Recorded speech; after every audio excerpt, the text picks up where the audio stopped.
responsibilities. So welcome to the symposium, a public symposium called Sustainability, where we ask the question, sustainability through trade agreements, and we want to ask that question and see answers to it along the case example of palm oil.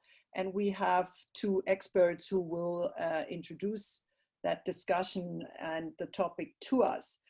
I briefly want to introduce myself. My name is Angelica Hilbeck.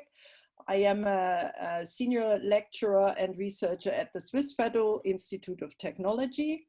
I am by training an agroecologist, so I'm not a lawyer or economist that could have own expertise in this. But I have a great interest in these issues, and it is, and I'm also a board member of Critical Scientists Switzerland, who have organized and hosted this event tonight. But it's not only the Critical Scientists Switzerland who do this and organize this, it is also with the support of other organizations like the Critical Lawyers, a student organization of the University of Bern. And the event is supported and also partly organized by the European Network of Scientists for Social and Environmental Responsibility, ENSOF, which I'm also a board member. And CSS is a member organization of that European Network of Critical Scientists.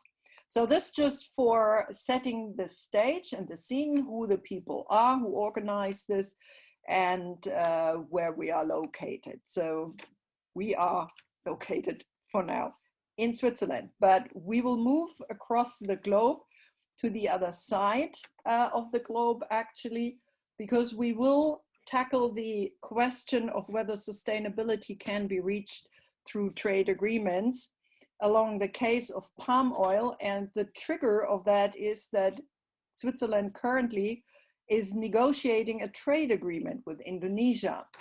And as we all know, palm oil production is a key commodity that Indonesia is growing, and to do so and gain access to markets and supply chains with that commodity, palm oil, we know that a lot of original habitat and rainforest had to be destroyed, with the biodiversity along with it and the people living in these habitats as well.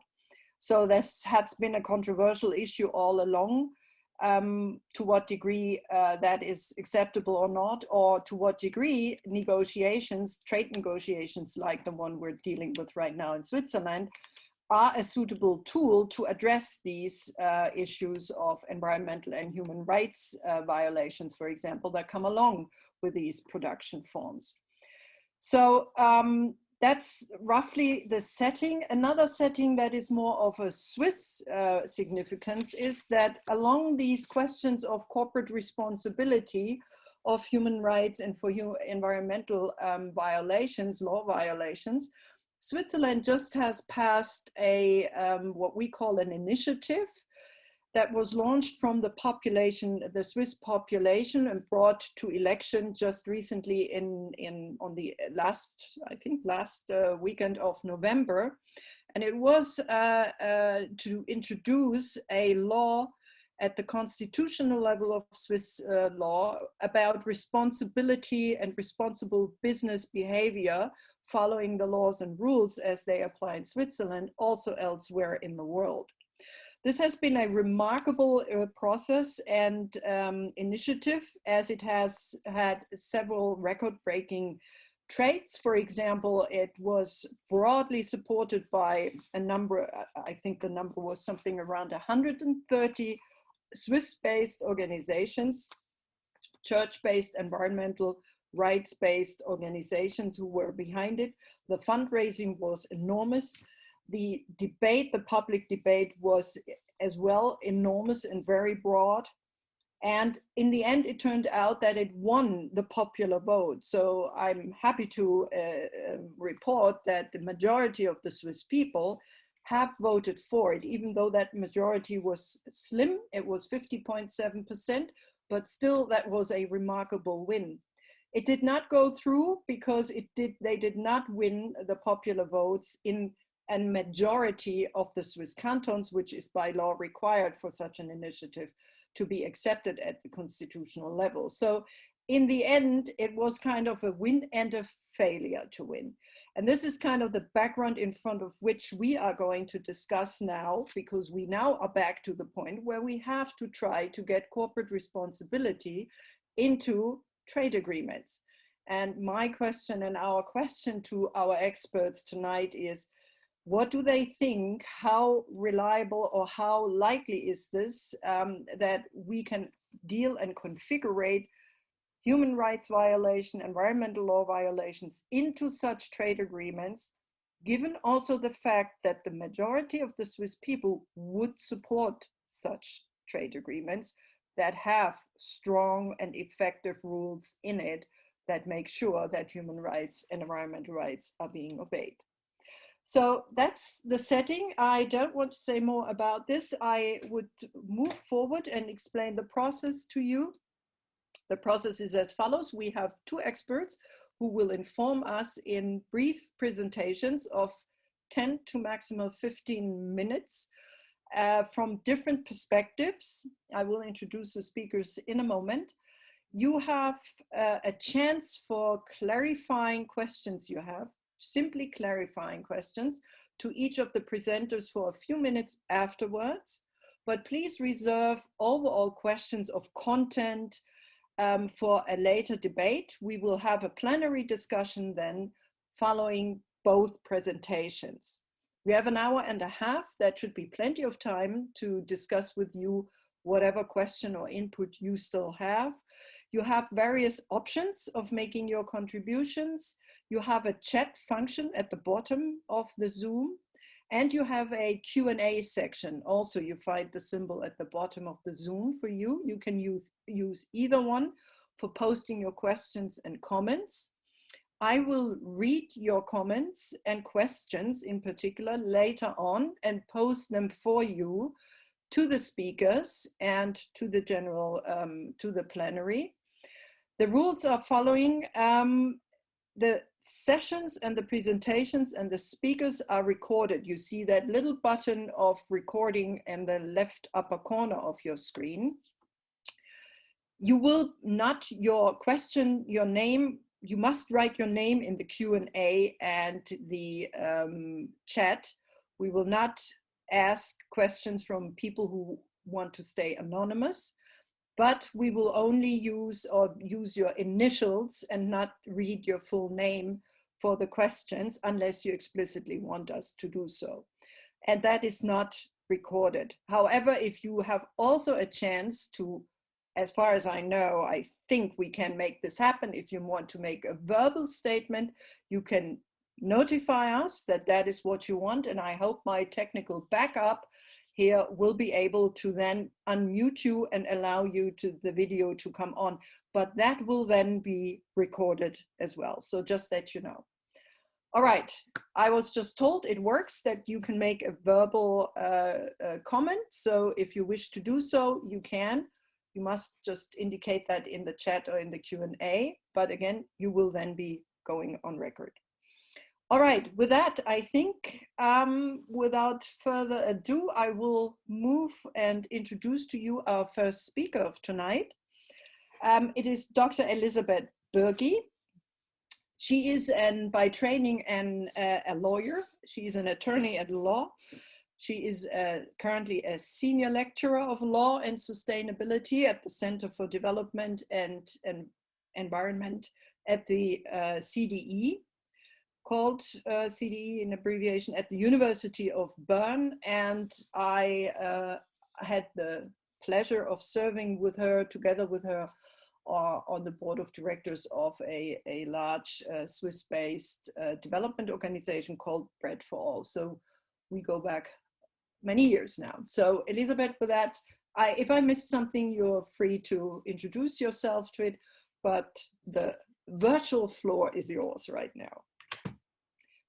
You must share your presentation on your own with us, and you must unmute yourself, or you must be unmuted by our staff. Like this.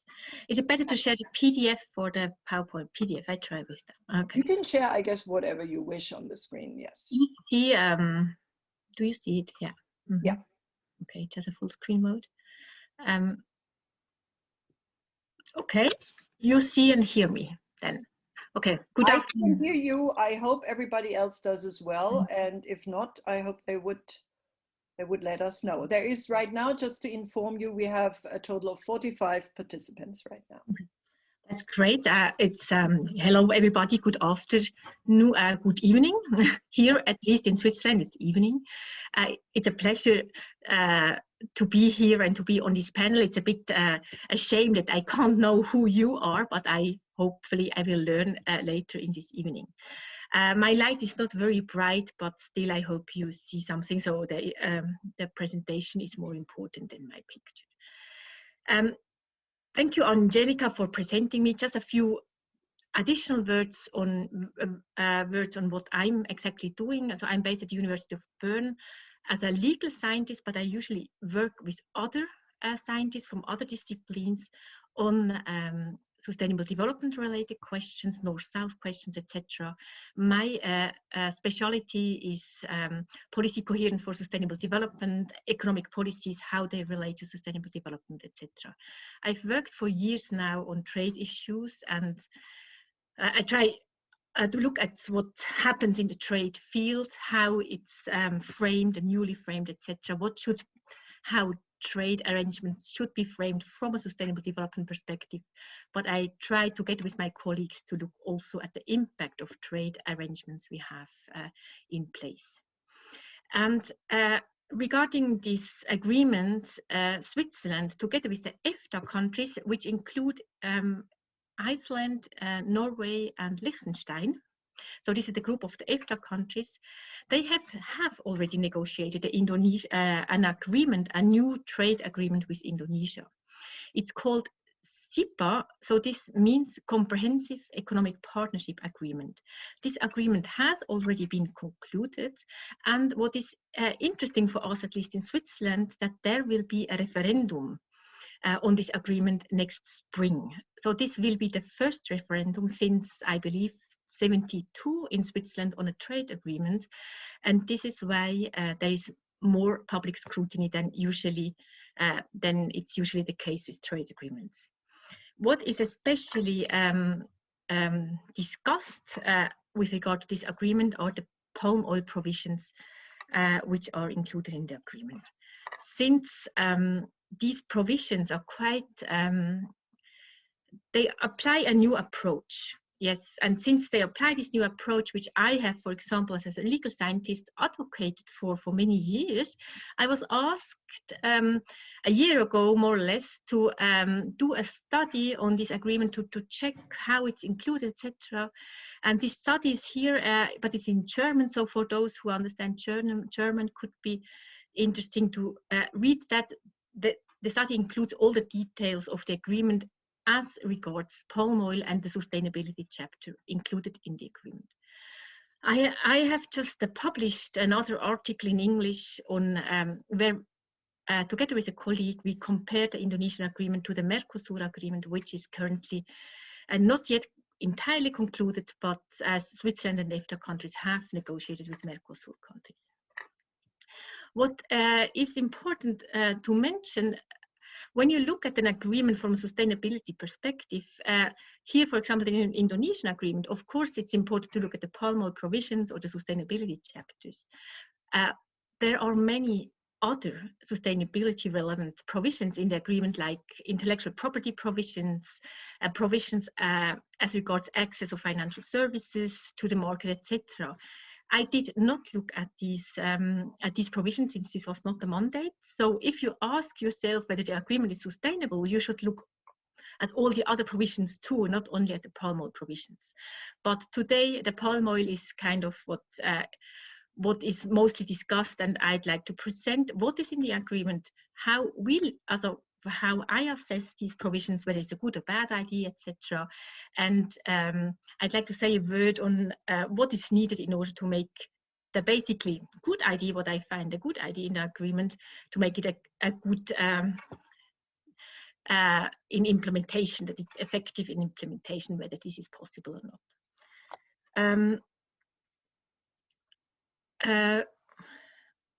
I presented this already also to the parliaments, etc. So it's a bit a similar presentation, and I start by framing it legally, and then it gets more and more practical.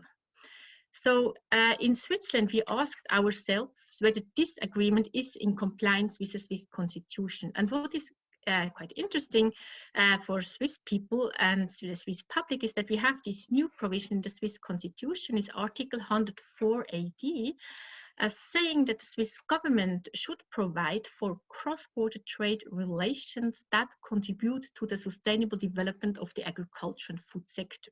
So basically, this is an obligation for the Swiss government to negotiate trade arrangements which promote food sustainability, both at home and abroad.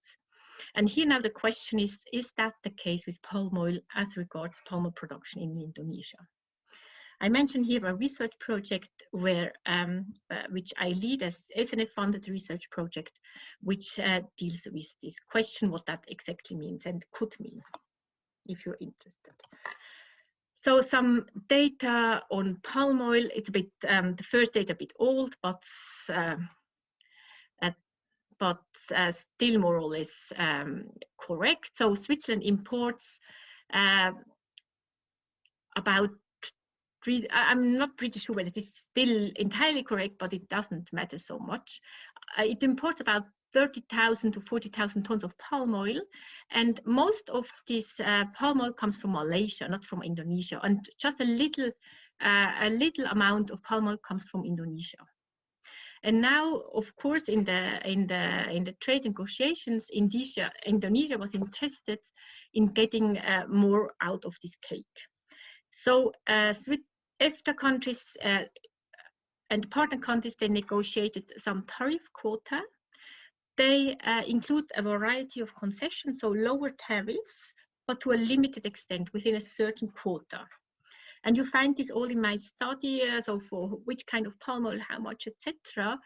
And for example, for raw palm oil, which is non-fodder palm oil, you have a quota of 1,000 to 1,250 tons, and tariff reduction within this quota is 30 to 35%.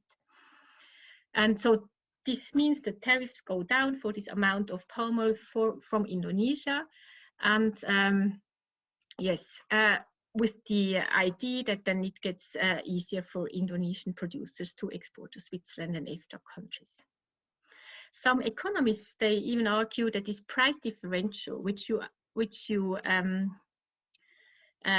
reach through the tariff reduction, is not enough to promote sustainable value chains and to promote even that this will not result in more imports of palm oil from Indonesia. But this is not clear, that it is quite contentious at this stage.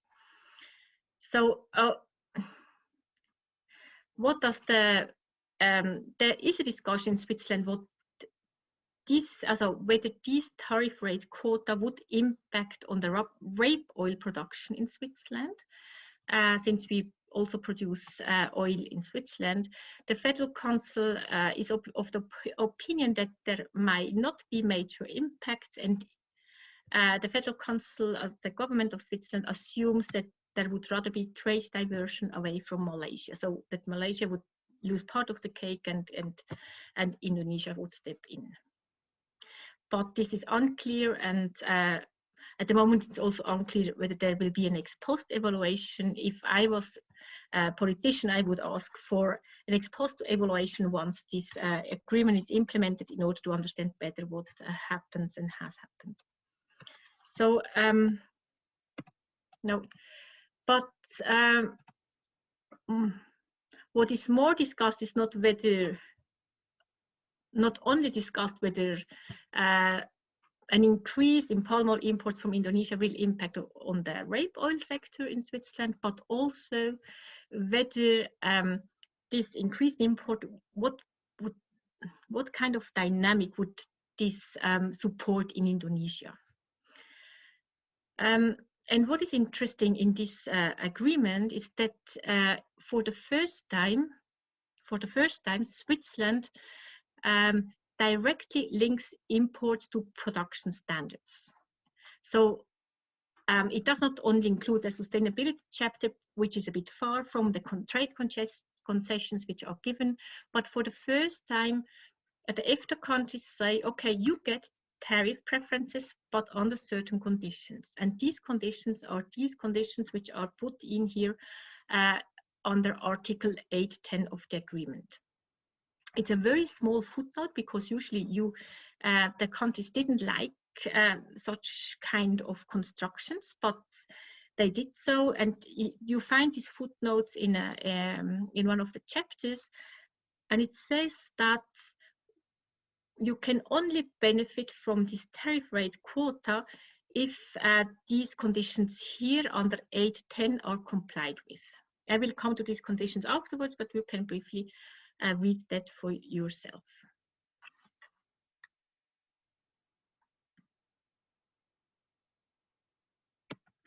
So what does it say? It says that this palm oil, which will be imported into Switzerland and EFTA countries, will need to be produced in a way that the laws would be applied which protect primary forests, peatlands, ecosystems, which hold deforestation, etc. So which comply with the environmental laws which are in place.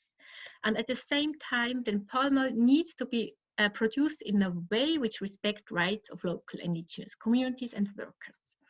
So, and if this is not the case, then this palm oil cannot be imported under these preferential conditions into Switzerland. It can be imported, but not under these preferential conditions. So these conditions are quite comprehensive and include the most important aspects of sustainability. In the trade jargon, if you have worked in trade for years, you know this is a PPM.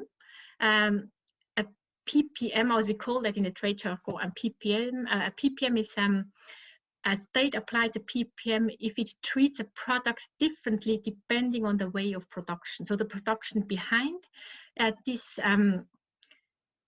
if a state differentiates between a product which has been produced this way and the other way around, this is would be in tension with the like product concept. So if you know a bit about trade law, usually you should treat products alike if they're similar or like.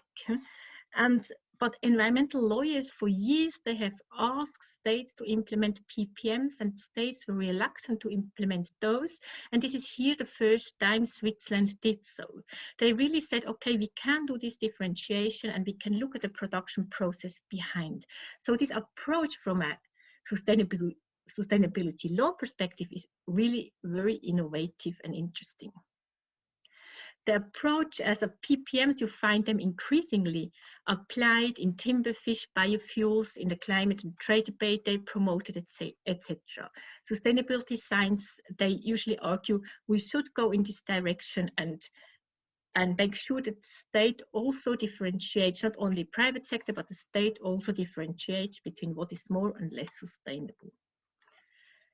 So, and then you, of course, in the bilateral agreements, this is kind of a certain field of experimentation where you can try out these new approaches.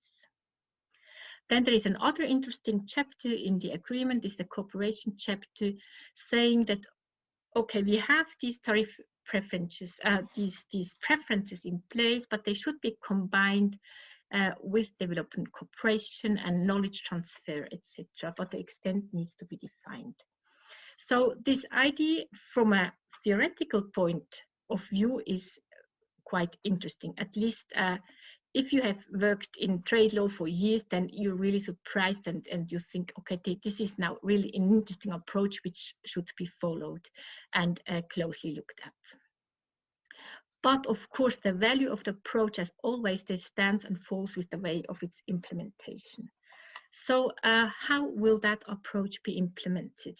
In the CEPA, in the agreement as such, there is not much about implementation. It's, for example, written that the palm oil needs to be transported separately from the other which is not produced sustainably. And further elements need to be defined. There was an idea to more closely define how it needs to be implemented in the Bundesbeschluss, which is agreed by the parliament, but this was rejected.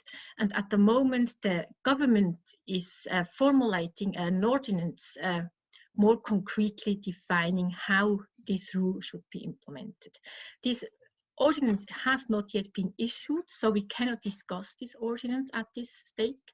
And the question would be whether this ordinance is published before the referendum takes place. So the discussion can be more concrete and be based on what are the ideas of how to implement this provision.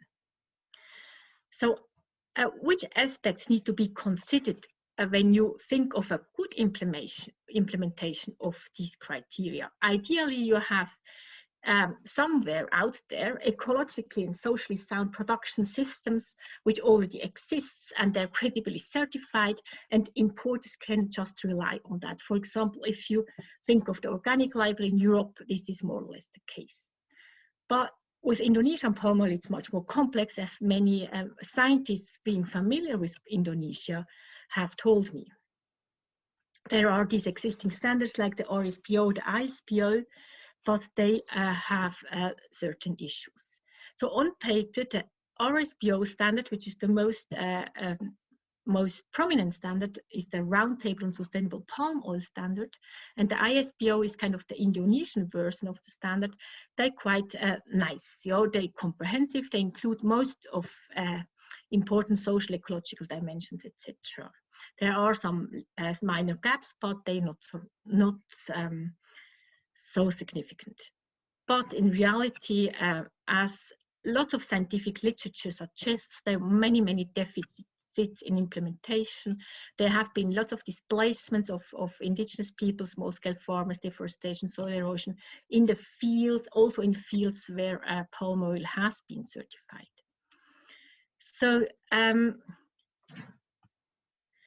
and what is also research has shown that the auditing of the RSPO is not entirely independent or as independent as it should be. What are the drivers behind that situation? Is economic reality, price pressures, hungry mills, etc., governmental issues in Indonesia. So if the government likes to do something good out of that and really implement that nice idea in a good way, what could and should it do? So there are two areas of action you can think of. First, there is some need of improvement as regards to RSPO standard. It needs to be improved and complemented, and the auditing system needs to be improved, etc. If the Swiss government works in this direction together with other stakeholders, this might have a broader impact, and not only on Indonesia, but also on other palm oil production places. But what is even more important, also if you imagine that you go to Indonesia and you come to the conclusion, okay, sustainable palm oil production, really sustainable palm oil production as laid down in this article of the 10 of the CEPA is not existing yet. So what should you do then? Scientists tell you that some upgrading is needed. You need to upgrade existing value chains, and it's often best to apply a landscape approach. So for example, you go to Indonesia and say, okay, here in this region, here we promote upgrading processes and make sure that small-scale farmers are not left out, etc. We really support a process which is inclusive and ecologically sound. This can be done through cooperation, and some resources, of course, are needed. How could that be done? So Switzerland can, together with the EFTA countries, Norway is also in the board and is a very rich country. They should first of all improve the knowledge base. They should know more about Indonesia. Indonesia is not a homogeneous country. Indonesia has lots of governmental issues. They need to build a board of experts, anthropologists, others who know a lot about Indonesia. They need to develop a vision of sustainable palm oil production, an idea of where and how to intensify support and analysis of weaknesses of standards. And of course, this is a partnership approach. Indonesia has to say yes to what Switzerland and EFTA countries suggest. They need to closely negotiate with Indonesia on the implementation process, and they need to negotiate effective implementation and also with the stakeholders in the area they'd like to work together with Indonesia on more sustainable palm oil production. So kind of it's an Umsetzungsprozess and takes some time and resources.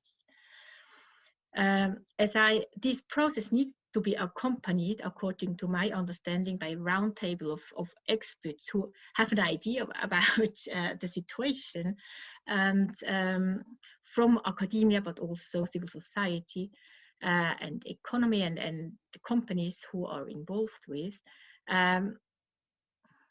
Then, of course, you need stakeholder processes in Indonesia, in the specific regions where you do this upgrading and targeted studies, etc. So it's kind of work intensive, and some work needs to be done in order to get where you'd like to be. You cannot just say, okay, we take the standard. It's much more work is needed. So if this would be done in this way, this could be quite an interesting process. What is the role of the politics? So it's not yet clear, for example, what's the role of the parliament, whether they have to report back every year on how it's implemented, whether there will be ex post evaluation, whether there will be room for public scrutiny. The process is not yet clear at all.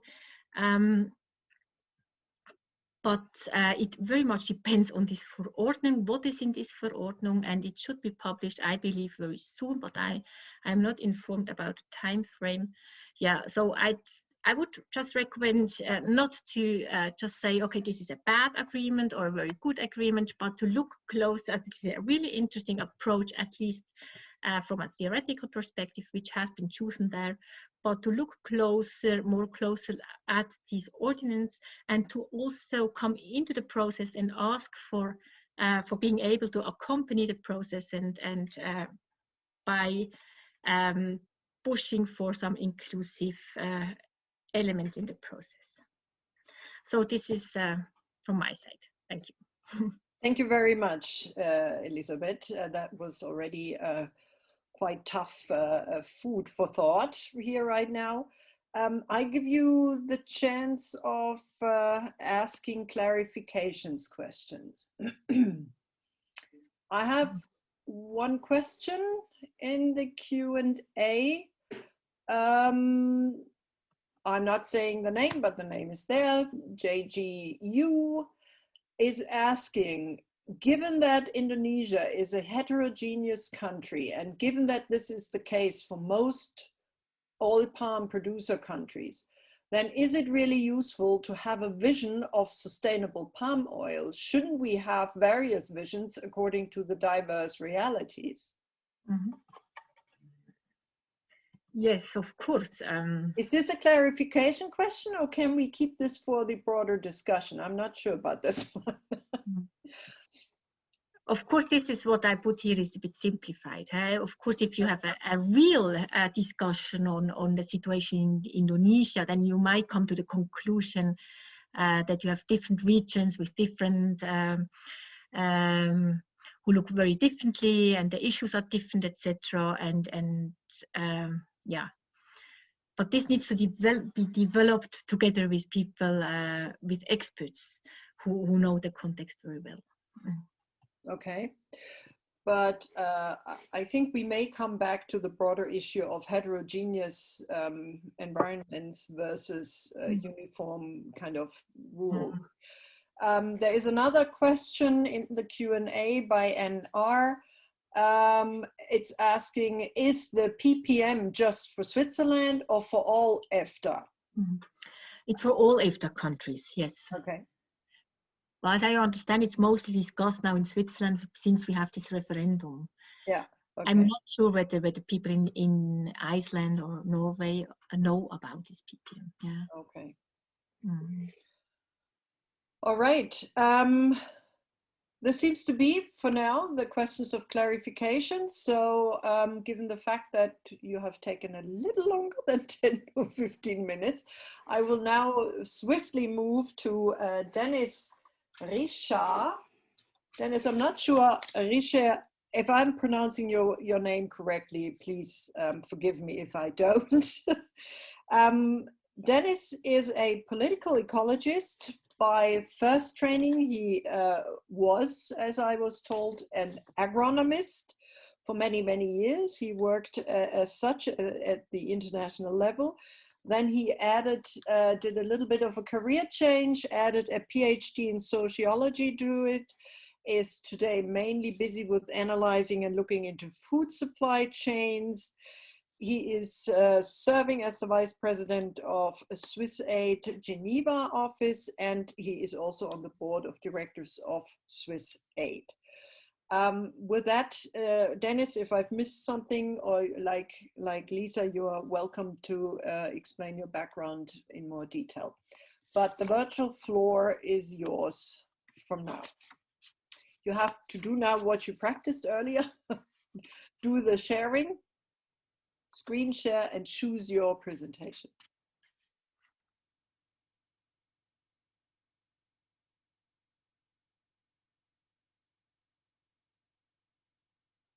Very good. If you unmute yourself or being unmuted. Okay. Now we go. Very good. Off you go. Thank you so much, Angelica. Thank you so much, Elizabeth. Yes. Dennis, may I briefly interrupt you?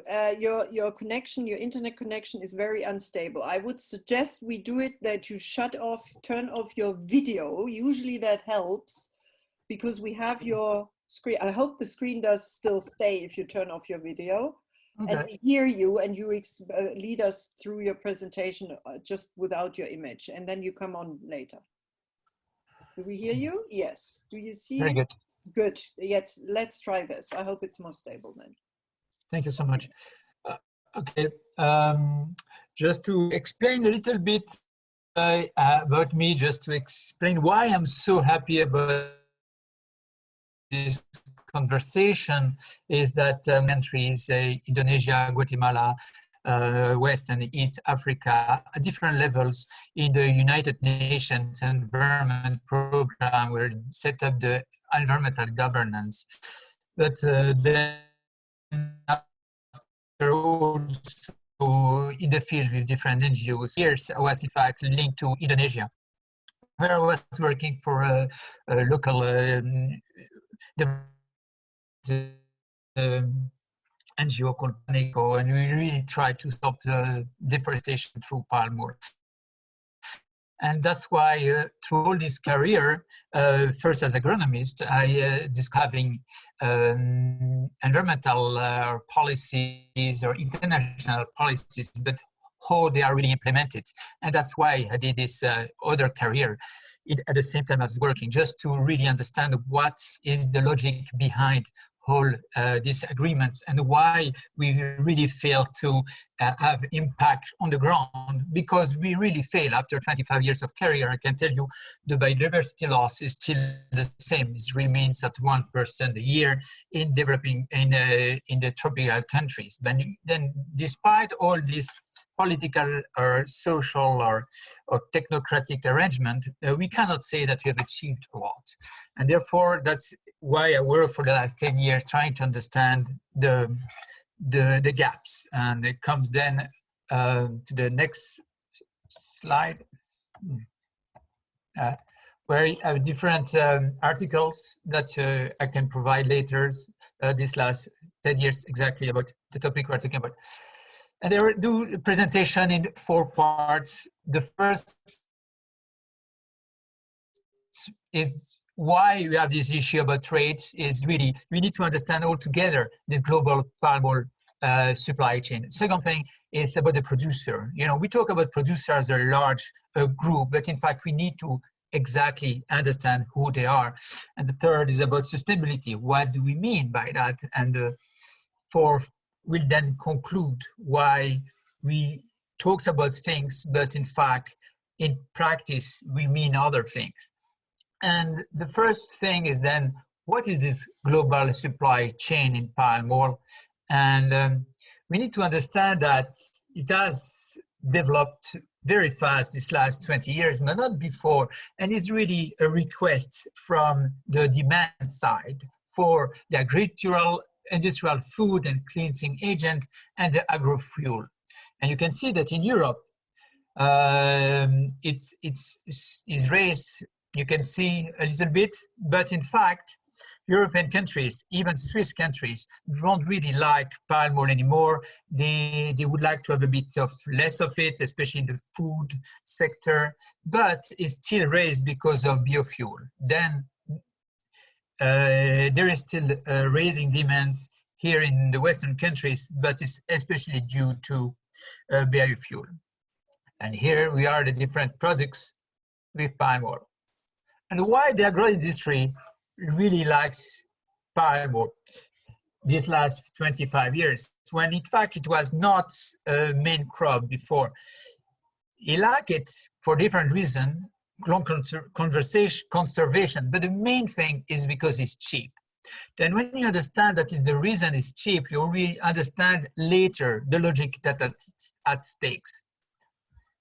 And the proof of it, of what I say about the historical strength, is that you can see that we really have raising demands, you know, in even 95 or 99, it was not so big. It was not much more than 20 million tons a year. And now in 2019, we have 75 million tons a year. Who are the main countries? Here they are. And in fact, you have to understand that is, you know, more than 50% of this world trade is Indonesia. That means hectares of lands, and Indonesia is about 11 million of hectares. When the supply means demand is where you got this world trade. And this world trade is not as free as it looks. This world trade is made of oligopoly on the chain. The oligopoly comes from the upstream firms, growers, traders, processors, that the one who are providing, because in fact, Indonesia and Malaysia have consolidated their industry through developing very large palm oil producers between 100,000 until 1 million hectares, and the biggest being Sam Darby with about 1 million hectares. On the other side, which is the downstream firms, it's still controlled, especially with the ex-colonial countries, or at least with industries linked to them, which means Dutch-based or British-based. And therefore, you have very firms that are really inside that trade. For example, on the banks, you have Rabobank or HBSC. For the retailers, you have, of course, Unilever. But you have that. That for the others. Yeah. Then that's the trade that it is. It's basically, it frames you the issue. But in reality, if you come now from the Indonesian side at the producing level, I said that there are big players, but these are the big players in the international level. Now, when we talk about the players to be more careful, there are two big differences. One is the large-scale producers.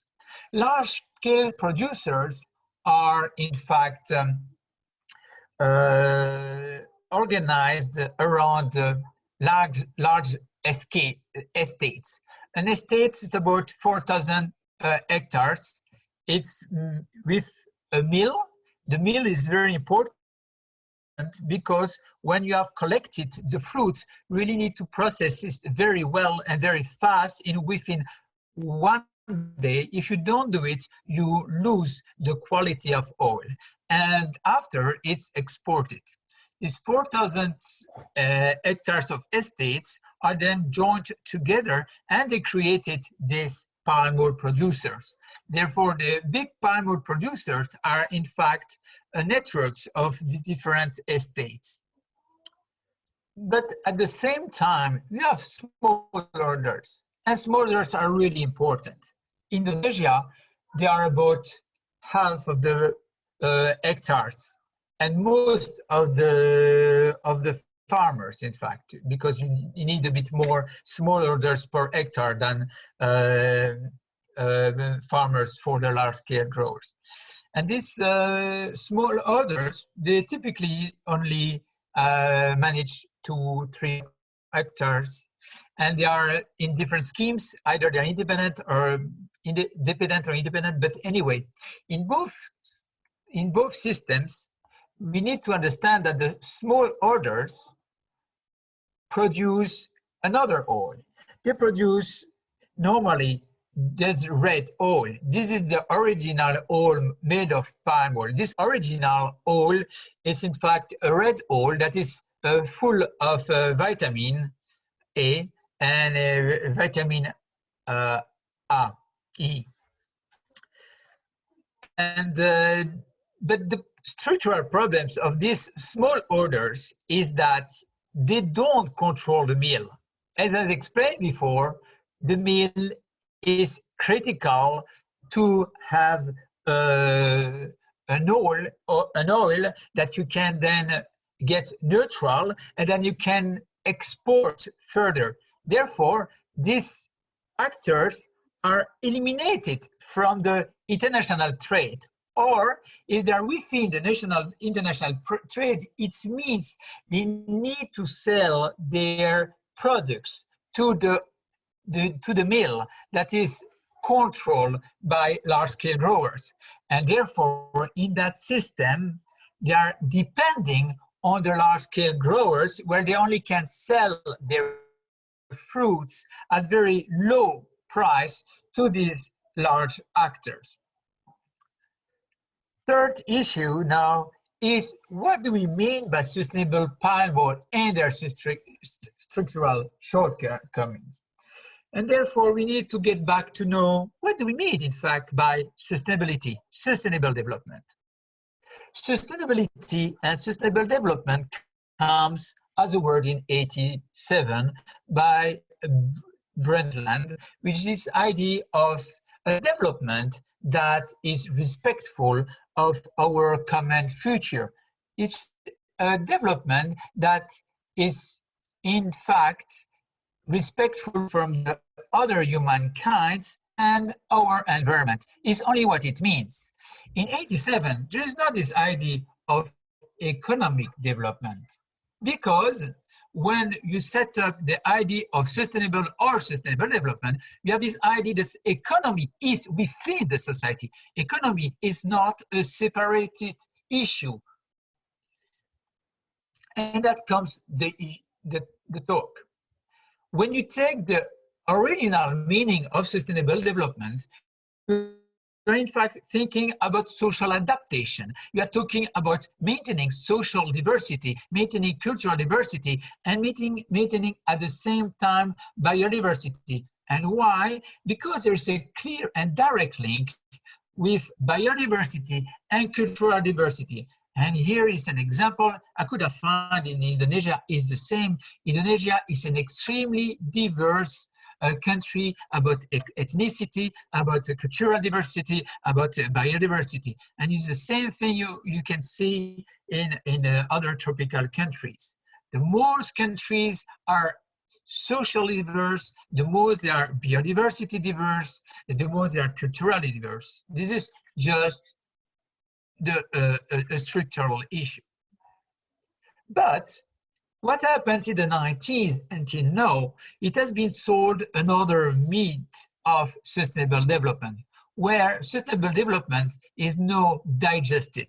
In the 90s, it has been recreated by creating a myth of three pillar interdependent, but three pillar different, and three pillar equal: environment, social, and economic. And when we talk now about sustainable development or sustainable palm oil, when I study specifically the RSPO, but it's the same about SPO, and I take you here what means RSPO, what means sustainable palm oil for the RSPO is here. And you can see then you have these three pillars. They have rebaptized, they changed the name to be nicer, these 2 years ago, but in reality it was just economic, environment, and social, but now it's prosperity, people, and planet. And then you have these three pillars, and these three pillars, with these three pillars, you have principles for each of the pillars, and then you have indicators, and then you have accounting numbers, and how basically sustainability now is developed in all these standards, as is also understood at international level. The consequences of this is that sustainability is understood as a managerial approach to a continuous improvement and uniformization. But that meaning itself is favoring the large-scale business model on the supply chain, because is in fact the way they are improving their own practices all through the history, without weighting, in fact, the meaning of sustainability. But it also has an impact on our own vision, on our own understanding of what is sustainability, and that's even the most dangerous history. When you study RSPO, when you study the sustainable palm oil that has been established 2004 till now, we have different failures. The first one is, of course, a market failure. The world is asking maybe for 15% of sustainable palm oil because it's the Western countries ask for it, but not the overall world. Then basically the RSPO is not adapted or is not requested for the whole world. The second is an economic failure. In reality, the price to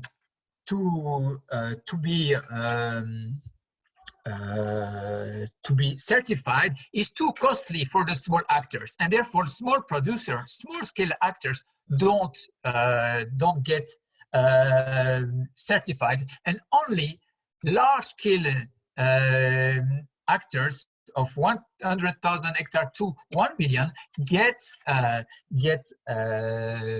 certified to gain European access. Then the third thing is the self-regulation. Only NGO can focus on emblematic cases, and as Elizabeth explained very well, the check and balance is not really working very well.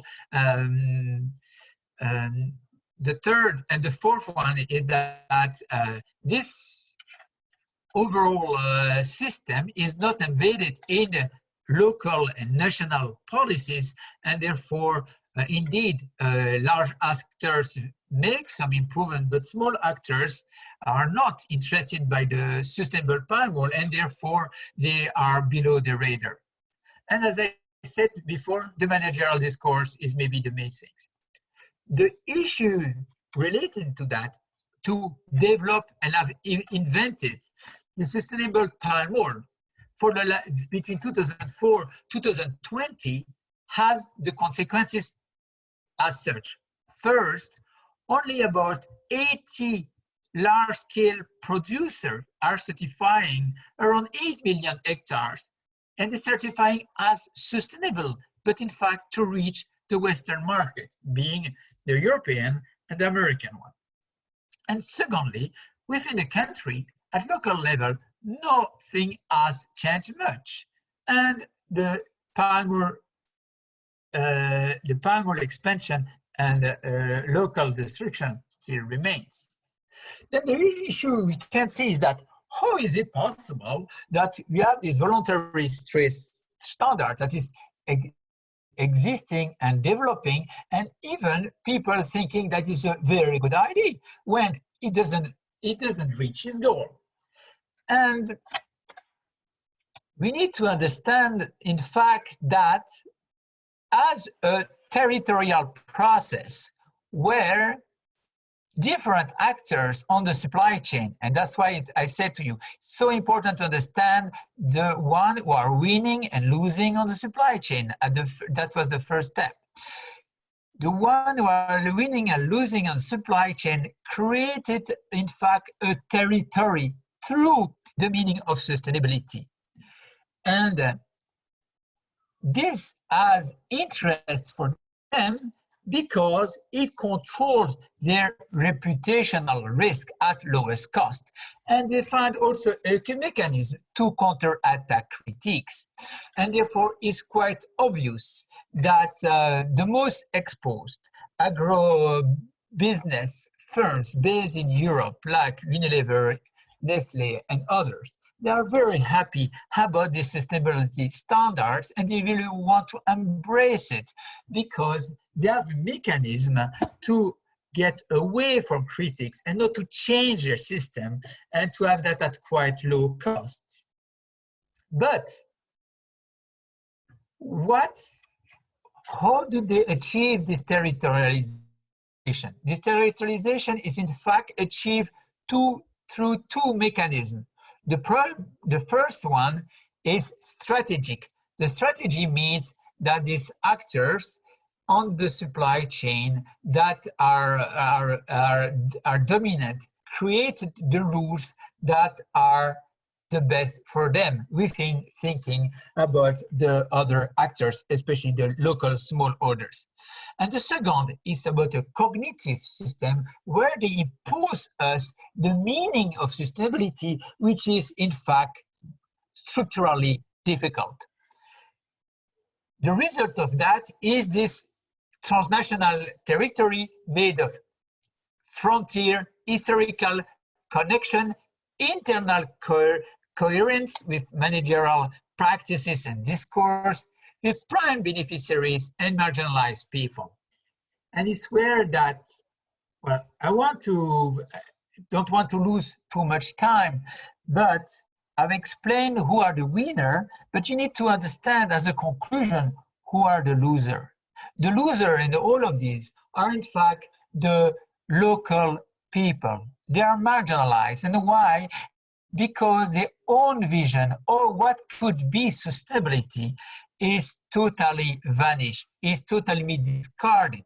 And therefore local people, when they have this idea from their perspective that sustainability means respect of other humankind, equal access to their livelihood, equal access to the economy on the supply chain.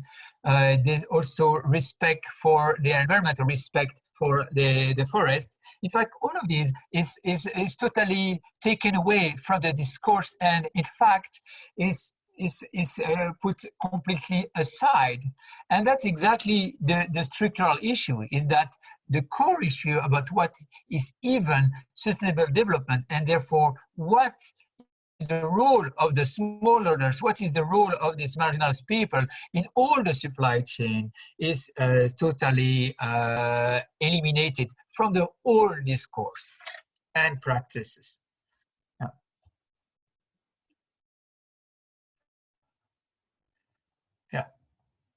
I will not to.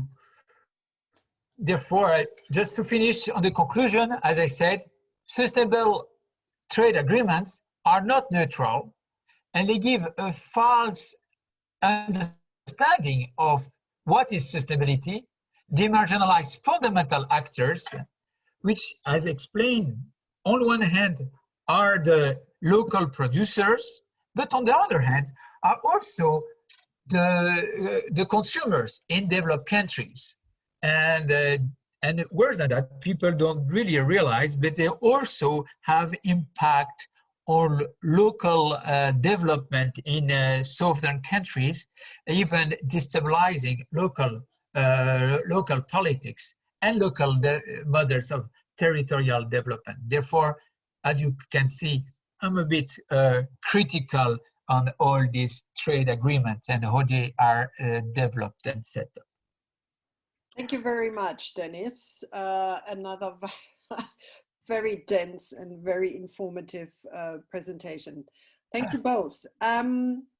With this, if you stop sharing now, Dennis, then we are back into the mode where we see the other participants better, I hope. And with this, we would also enter into our discussion and Q&A. I have so far, so please, this is now over to the participants and the attendees of this meeting. We have roughly another 25 minutes for discussing whatever issue burns on your lips and in your minds, and what you have to contribute to the presentations here. Please either write in the chat or write in the Q&A, or make yourself known so we can allow you to talk live if you wish to do so. I have one question that I overlooked already in the last round, but I'm inclined to keep that question actually to the end, because it's more a fundamental question, and that is something that I would like to pose to you at the end of this presentation, of this whole webinar. I'm getting a comment that people like your presentations a lot, and they are asking that you share your slides with them. Would you be willing to do that? Dennis and Elizabeth, nodding your head or unmuting yourself. So I see Elizabeth nodding. I'm not sure what I'm reading into Dennis' reaction. Yeah, we cannot hear you. You're muted. Now you can let you know. Is that okay to share your slides? Sure, but in that case, it's maybe interesting to share with all the whole package, yeah, with the critical scientific, because not for simply the one where to make something interesting for everyone. Actually, this as I said initially, this session is recorded, and we intend to put this on our website, so you will be informed. This is not going to happen now, but we will probably next week, or I don't know, technically it takes a couple days, but you will get with the presentation then also the speakers to present. Yeah, they're going to be uploaded. You find it in the chat if you look there. So with that, if there is, I don't see, am I overlooking something? People, you have to help me then otherwise.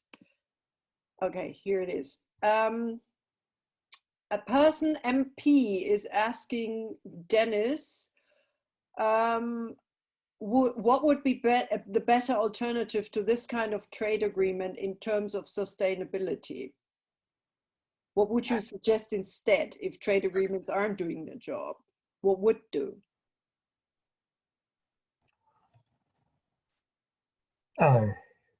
That's a big one. Yes. Do you want to have that? No, not so much. Not so much. In fact, there's. I think people don't really realize that agriculture is not a commodity as any other commodity. That's the fundamental problem. And therefore, trade agreements are important. They bring trade, they bring peace also, they bring understanding. The trade is not an issue at all.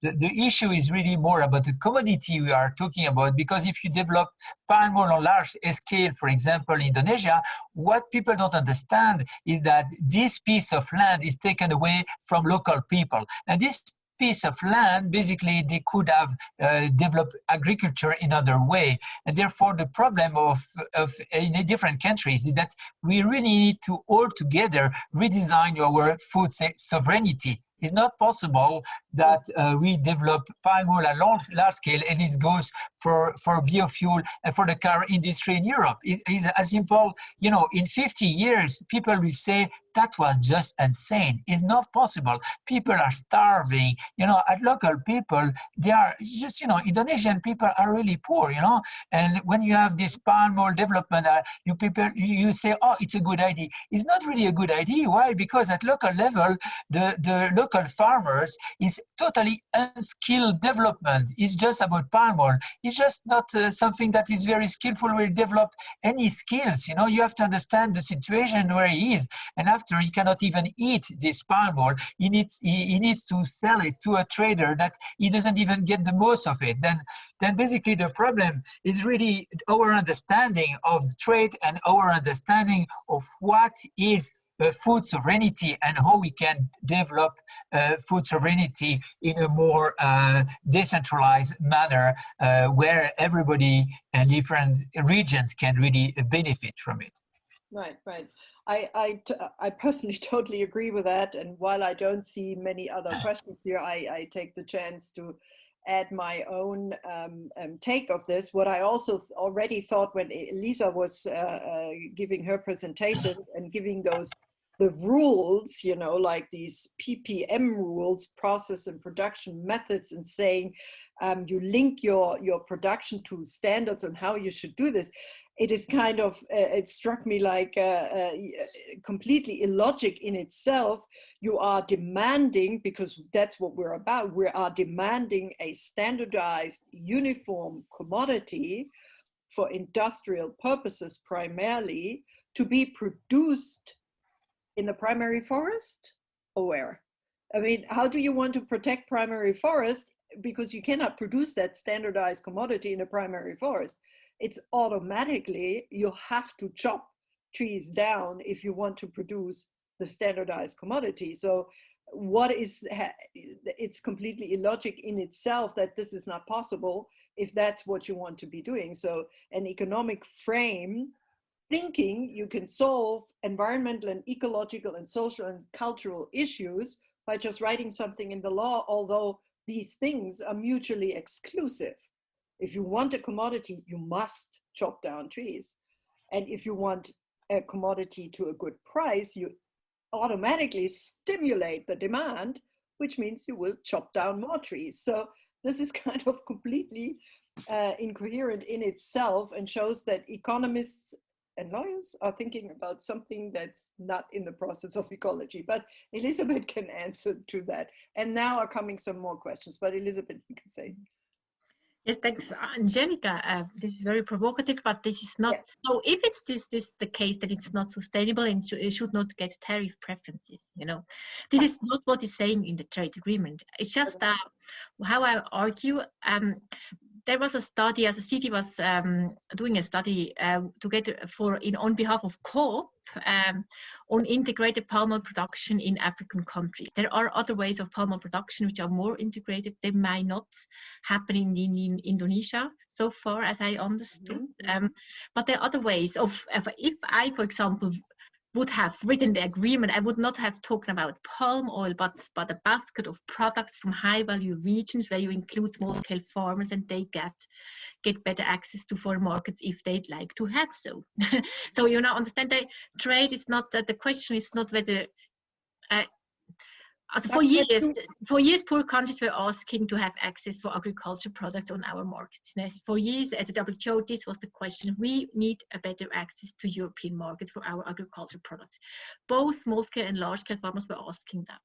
But now the question is, for whom do you give the access for what kind of products from which kind of systems?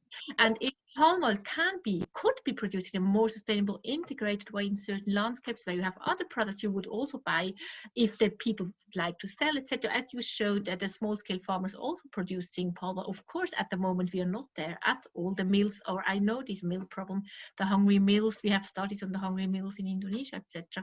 But you could understand this agreement as a wake-up call and say, okay, but now let's do something good out of that. Yeah. Include a small-scale farmers, etc. So this is what I'd like to argue. If you did it the way you did, Angelica, you suppose, then it would not be sustainable as it's put down in the agreement. Exactly. Yes, and you must understand that from the production side, if you have a bunch of small-scale farmers producing their palm oil, and you want that, you do not get standardized quality. And that's a problem for the market, the big ones who need uniform standardized qualities. That's the incoherence there. It's wonderful you can produce, of course, palm oil differently. But it struck me when Dennis was showing those pictures that smallholders are producing something completely different. And my question to you was actually then, what happens with that smallholder of palm oil that seems to be a totally different oil quality than what they're getting from those plantations? That wasn't clear to me. And then I have questions and we'll raise them to you. Raises. Dennis, can you answer what happens with the smallholder palm oils? Is that going into the same supply chains, even though it's a red oil and it's a different oil? Elizabeth is struggling with some background. As usual, it's always the setup, and for smallholders everything is different. There's when you are talking about West Africa, is very clear. It's really embedded in their own livelihood system, and therefore it's just about red palm oil they just use for at local level, and therefore they even imported palm oil from Indonesia. It's a bit funny, but when he's talking about Indonesia or Malaysia, these are a bit different because they try to survive and to have better incomes, and therefore they also tend to develop their small-scale palm oil plantation, and when they have fruits, then they will sell it, the palm oil, the mill that is controlled by the large-scale actors, and that's what happens. And there are two systems. One, they are really independent and they do that by themselves, and they try to get a price for the fruits they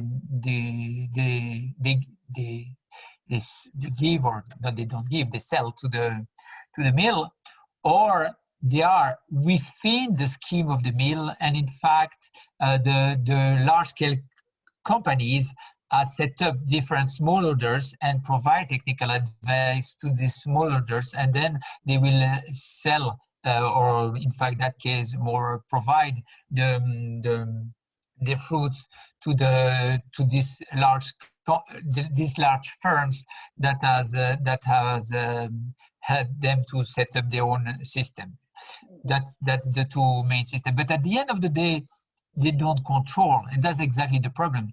They don't control the mill, they don't control their supply chain, and they are both in this monopoly situation where they are totally dependent of the larger actors, and not only they are dependent structurally from them, but as I said before, they don't develop skills, because this is unfortunate, but the palm oil plantation is not cultivation that requires a lot of technical skills, and they cannot even then redevelop these skills for other purpose later. Okay, I have now more comments and questions coming in. So now we've stimulated a discussion. I have a comment, not a question, from H, who commented and said, we cannot generalize that local communities suffer because of oil palm expansion.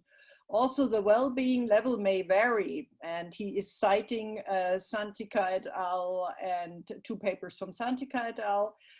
My research results also reported that local communities in East Kalimantan wanted to grow oil palm. There are many reasons why local communities wanted to grow oil palm, for example, because of climate change. The dry season was longer than usual, make people switch to oil palm. Oh, apparently they grow better as considered more resilient than paddy, rice, etc. So that is a comment. You can let me read. Yeah, read. There's 2 questions for Elizabeth. So and then you can answer to that. BS is asking, Elizabeth, you seem to recommend setting up complex structures to develop sustainability rules, etc., and monitor the implementation. How much do you think the Indonesian government will be interested in this, just for the Swiss market, and at a time where they're going with the omnibus law into a rather different direction? Mm-hmm. Elizabeth. Yeah, thank you for this question. No, I don't propose to set up complex structures, but I propose to set up a good process and to invest resources into the establishment of sustainable value chains, including so in order to give small-scale palm oil farmers in Indonesia a chance to export to the Swiss market. And the entry point for Indonesia is the trade agreement. They did sign to the trade agreement. And if they get resources, if they get funding for that from Norway and Switzerland, and this is the crucial question, is there some money flowing there to really upvalue what in certain regions, certain kind of palm oil production? You can also think of a new mill, etc., where small-scale farmers could bring their products, and this if they're interested, they could then export to Switzerland. You have a better standard, etc. But this is the question, whether resources will be invested into such kind of process, and then Indonesia could pretty well agree to have such a project and such a process going on. Good. I need to push a little bit because we're running out of time and there is more questions in there. Yes, please keep it brief. Yeah, it's very important that I reply to this issue about price and the fact that small orders get better. I think there's a huge misunderstanding here. What happens about palm oil? It's true that, and as I said, 2.5 million of people are individual smallholders in Indonesia. They do that because they want. They are not forced to do it. The issue is that why they do it. They do it very simply because the person didn't really summarize it, but it's in fact very simple. Is the crop for which they have the best incomes compared to the work they need to do. Then basically you have the best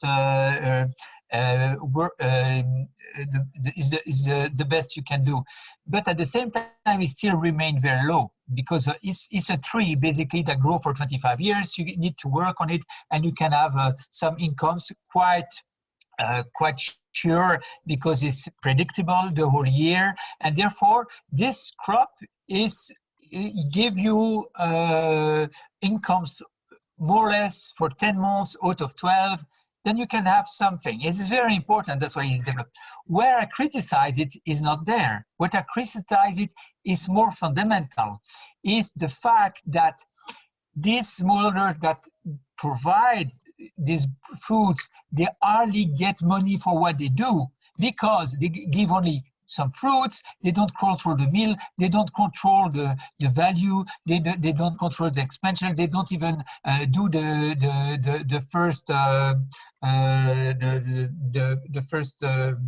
creating the first oil. Then basically these people, if you see the whole structure of the value chain, they're totally screwed. Technically, if you see the value chain, for the job they do, they have hardly anything, is the only thing I want to say.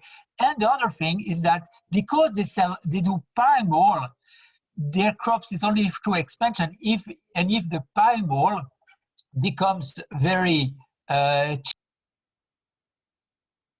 Oh, Dennis, you are muted. You muted yourself. Dennis, you must unmute yourself. You must have hit the mute button. It wasn't me. I wasn't stopping. Now, no, then there is this problem is that they don't get a correct price for what they do. And the second problem is that as they depend on a crop that they need to expand, it takes part of the territory. And if the price is changing, they are just, they can be very poor in 2 years. Then basically the situation is not very good from their perspective. Okay, okay, good. I think that's understood. There is two more issues I would like to pose, or it was Elizabeth was addressed. It says, where is it? Now it moved because the question was removed. The question just disappeared. I just wanted to read it and it is gone. Okay, well, then another comment. Palm oil is only a small thing in this trade agreement. Only 10,000 tons a year are allowed to export from Indonesia to Switzerland. Is that really a threat to the local farmer in Switzerland? Mm-hmm. Does anybody want to answer? Mm-hmm. Also, the question is whether it's a threat to the local farmers in Switzerland, because it's such a small amount. Yeah.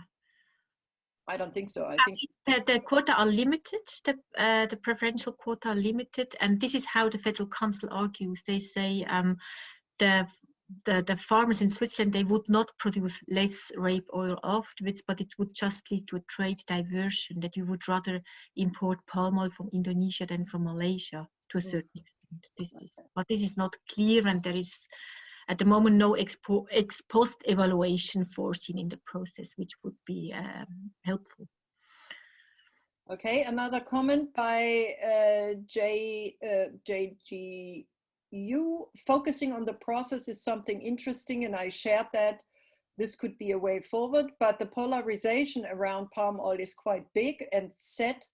People struggle with the idea of allowing alternative palm oil systems. How can we enable a different way of seeing the issues within Swiss society?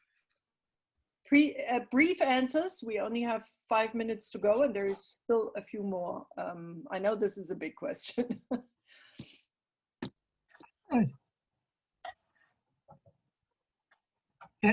Yeah, go ahead. I think for me, it's not big questions. They are just humankind and quite simple questions.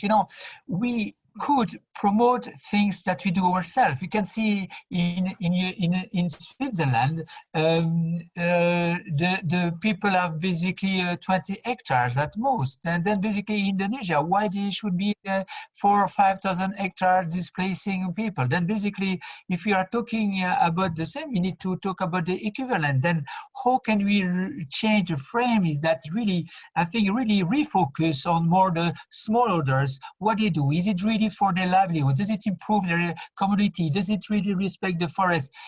Just to have a back to basic of the meaning itself of sustainability, the meaning of what do we want as a society as a whole, and relationship within others, and then that people need in fact to get correct incomes at local level.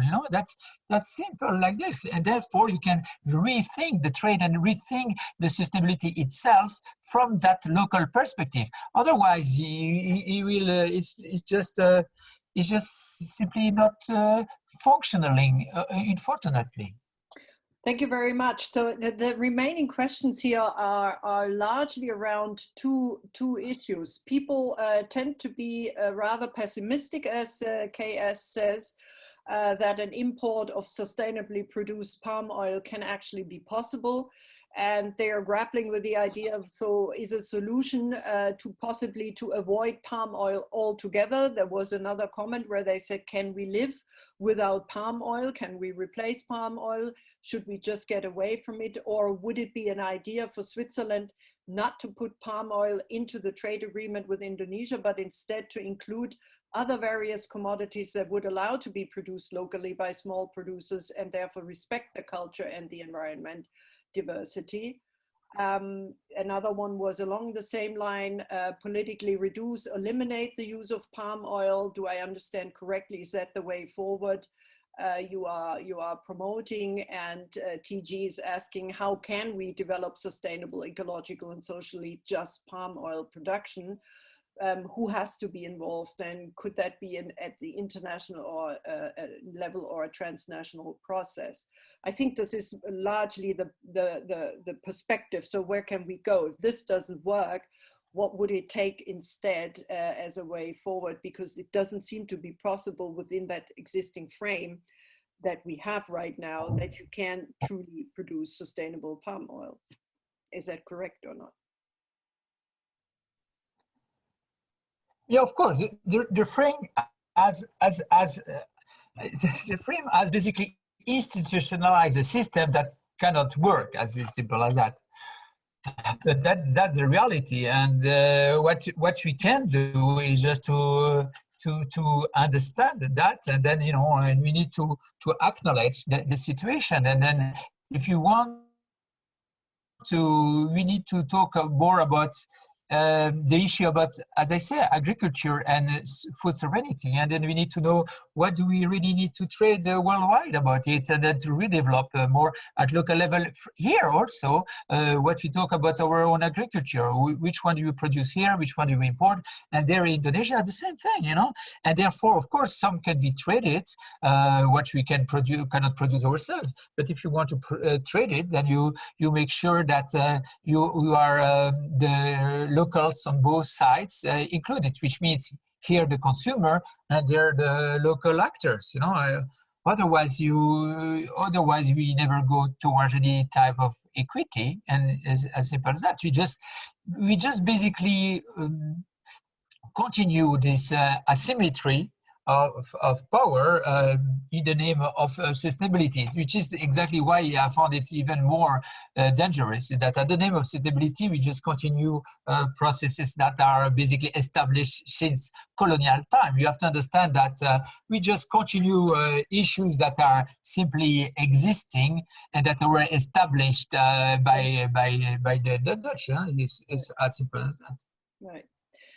Thank you very much, Elisabeth. I take this as the last round, and you can make your last statements about this, and then I will close this session because we have reached our time limit. We can go on if we want to, but I like to keep things as planned if possible. Elisabeth.